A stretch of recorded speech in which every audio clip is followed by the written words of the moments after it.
How to fix Xiaomi 15 Wi-Fi calling drains the battery. So let's start the video. First of all, turn on or off your airplane mode 2 to 3 times.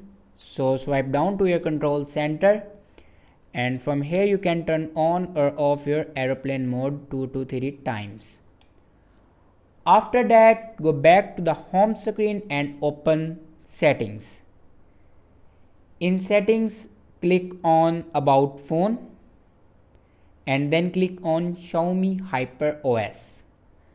Now here you can check your updates. If it doesn't update to latest version, then update it to latest version. After that, go closer to the router, and after go closer to the router, your problem will be fixed. Thanks for watching this video.